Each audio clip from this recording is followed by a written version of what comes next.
जैसे ही सौदागर ने आम की गुठली जमीन पर फेंकी, अचानक एक बहुत बड़ा जिन उसके सामने आ खड़ा हुआ। जिन की आवाज सख्त थी। उसने कहा, तुम्हारी इस हरकत ने मेरे बेटे की जान ले ली है। तुमने जो आम की गुठली फेंकी वो सीधी मेरे बेटे को लगी और मेरा बेटा मर चुका है।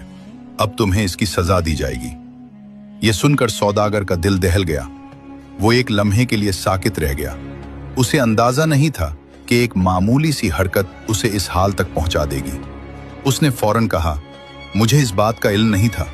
मैं नहीं जानता था कि यहाँ कोई मौजूद है।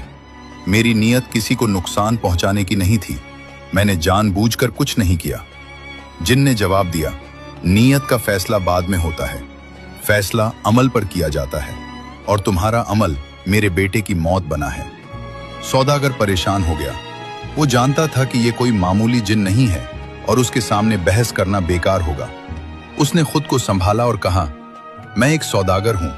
मेरे जिम्मे लोगों के हक हैं, अमानतें हैं और वादे हैं जो अभी पूरे नहीं हुए। अगर आज मुझे सजा दे दी गई तो बहुत से लोग नुकसान में आ जाएंगे। जिन ने कहा, यह सब मेरे लिए कोई मानी नहीं रखता। सौदागर ने फौरन कहा, अगर आप मुझे 1 महीने की मोहलत दे दें तो मैं वादा करता हूं कि मैं उसी जगह उसी वक्त वापस आ जाऊंगा। अगर मैं वापस ना आया तो आप जो सजा चाहें दे सकते हैं। जिन ने सख्त लहजे में कहा, तुम्हें लगता है हम जिन्नात इंसानों के वादों पर यकीन करते हैं? सौदागर ने जवाब दिया, मैं आम इंसान नहीं हूं। मैंने कभी वादा नहीं तोड़ा, कभी धोखे नहीं दिया। मेरी पहचान मेरे वादे हैं। जिन कुछ देर खामोश रहा, फिर उसने कहा, अच्छा सुनो, अगर तुम मुकर्ररा वक्त पर वापस ना आए तो मैं खुद तुम्हारे घर आऊंगा। मैं जानता हूं तुम कहां रहते हो। मैं तुम्हारे घर वालों को भी जानता हूं। जिन ने बात जारी रखी, अगर तुम वादा तोड़ोगे तो सजा सिर्फ तुम्हें नहीं मिलेगी, तुम्हारे घर वाले भी इसकी कीमत चुकाएंगे। यह सुनकर सौदागर के चेहरे पर घबराहट साफ नजर आ गई। उसने फौरन कहा, नहीं, मैं ऐसा नहीं होने दूंगा। मुझे अपनी जान से ज्यादा अपने घर वालों की फिक्र है। जिन ने कहा, तो फिर याद रखना, 1 महीना, न 1 दिन कम न 1 दिन ज्यादा। अगर तुम वक्त पर वापस आए तो मैं तुम्हारी बात सुनूंगा, और अगर ना आए तो अंजाम तुम जानते हो। सौदागर ने सर झुका दिया और कहा, मैं वादा करता हूं कि 1 महीने के अंदर जरूर वापस आऊंगा। ये मेरा कौल है। जिन ने आखिरी बात कही, याद रखना, हम वादे भूलते नहीं। उसके बाद जिन गायब हो गया। सौदागर वहीं खड़ा रहा। वो जानता था कि उसके पास अब सिर्फ 2 रास्ते हैं, या तो वादा पूरा करे या सब कुछ खो दे।